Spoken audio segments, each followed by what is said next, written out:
Several years ago, we had a spot in our carpet in our family room where the carpet had started to warp and it was kind of wavy. So we knew that we needed to have it repaired so that our carpet was not damaged.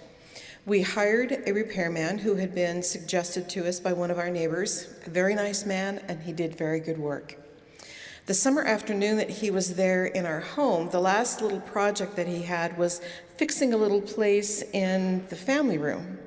So he was busy in an area that was near the kitchen using his very sharp carpet knife and a stretching tool, and I was standing on the other side of the counter in the kitchen, and we were just exchanging some pleasantries.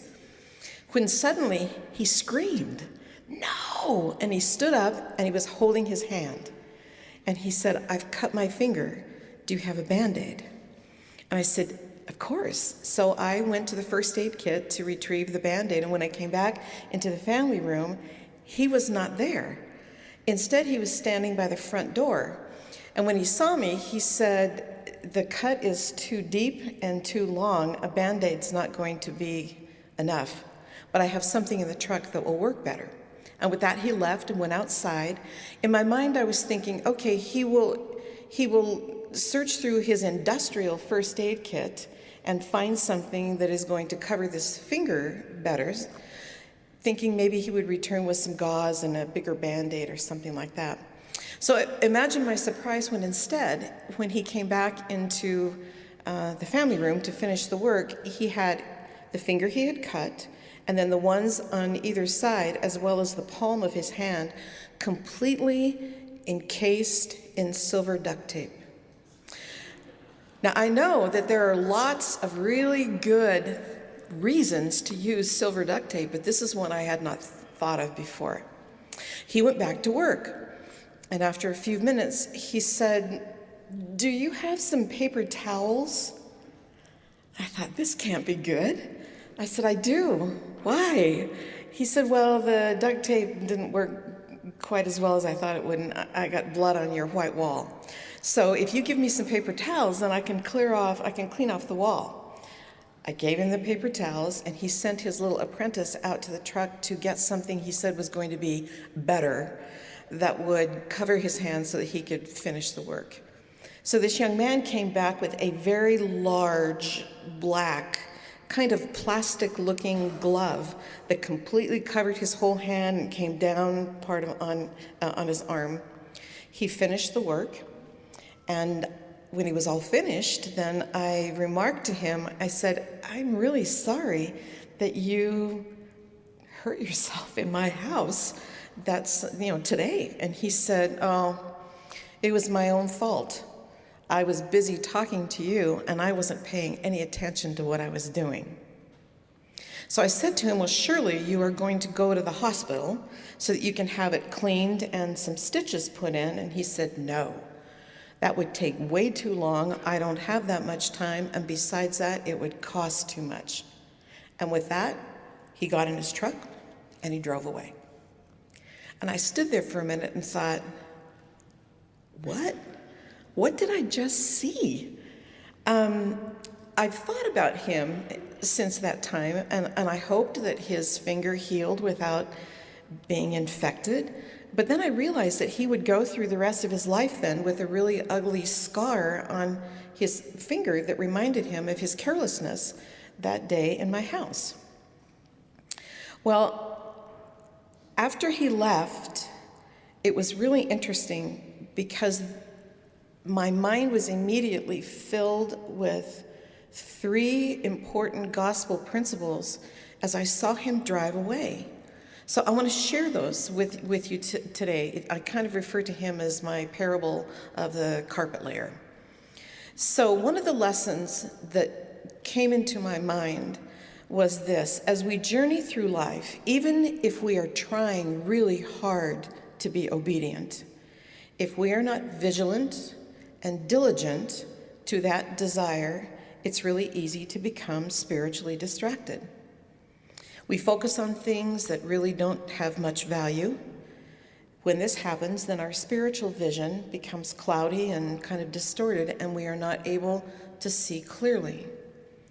Our distractions are really anything that keep us from focusing on godly things, on our Heavenly Father and Jesus Christ. They can be good things, but if we are engaging in them to the point where we don't remember what our ultimate goal is, then we have become spiritually distracted.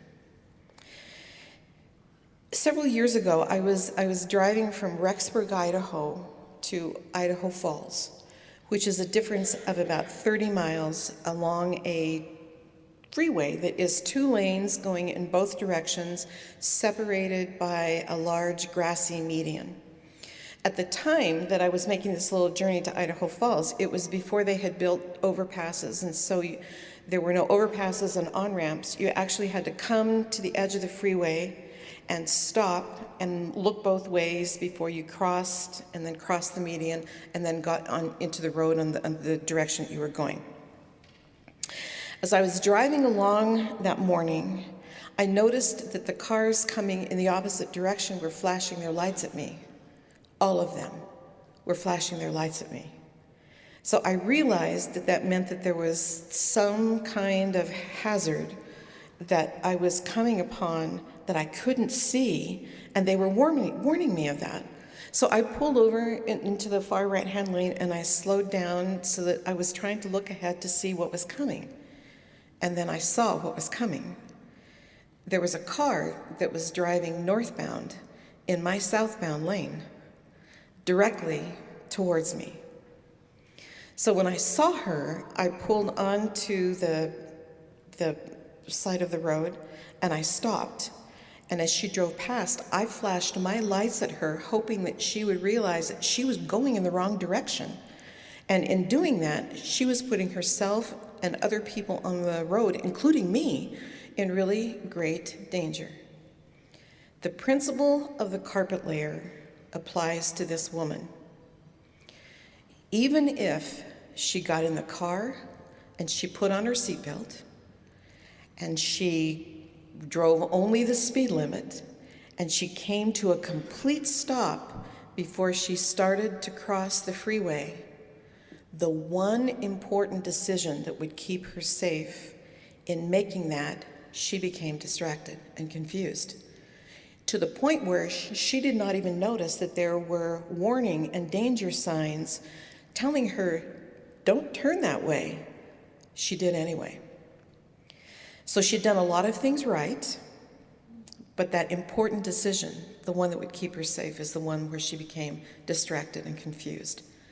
So, like the carpet layer, we can be doing good and wonderful things, but if we take our eyes off of our spiritual goal, we can find ourselves muttering the same words he said to me that afternoon. Oh, it was my fault. I was not paying attention to what I was doing. So let's keep our spiritual eyes open and focused on the things that really matter. The second thing that occurred to me was, if we attempt to cover our sins and mistakes in the same way that the carpet layer did with his duct tape and his big black glove, thinking that the remedy to correct those mistakes and sins would be too costly or too time-consuming, they don't go away, and we are left then spiritually gnarled and scarred. So the answer to this question, can we hide our mistakes and sins from the Lord, is no. But in our effort to try and do that very thing, we will continue to reap the consequences of our actions and be plagued with guilt and remorse. President Harold B. Lee said this in 1973, "If I were to ask you, what is the heaviest burden one may bear in this life, what would you answer? The heaviest burden that one has to bear in this life is the burden of sin. That is a terrible way to live, but it need not be so." Which led me to the third lesson that occurred to me as the carpet layer drove away. If we are willing to humble ourselves, to do whatever is necessary to mend our spiritual wounds, to repent completely and often, and to turn back to the Lord, then we can become whole and clean. even if it takes some time and perhaps hurts a little more than we would like for it to. It's the only way to promised forgiveness. The carpet layer was willing to go through his entire life with a painful and ugly reminder of a mistake that he made one summer afternoon in my home. We needn't fall victim to that fate. The Savior paid the price for my peace of mind and clean life, a much greater price than I can fathom, but one for which I am eternally grateful. When we do all that we can do to make things right with our Heavenly Father, even though it may require some time, great effort, and maybe even a little discomfort, then we can trust in His words. This is what He said, "Behold, he who has repented of his sins, the same is forgiven, and I, the Lord, remember them no more." So let's learn from the carpet layer. Pay attention. Keep your eyes open and focused on the things that really matter. Don't let past mistakes and sins continue to be a burden to you. And remember that the Savior Himself paid the price so that we can have clean lives and peace of mind. I am grateful for Him. I am grateful for the lessons that I learned as I watched that carpet layer drive away from our home. I am thankful for the atonement of Jesus Christ, who allows us to be able to be happy and to have happy lives and feel clean and pure and be free from spiritual wounds. And this I testify of in the name of Jesus Christ. Amen.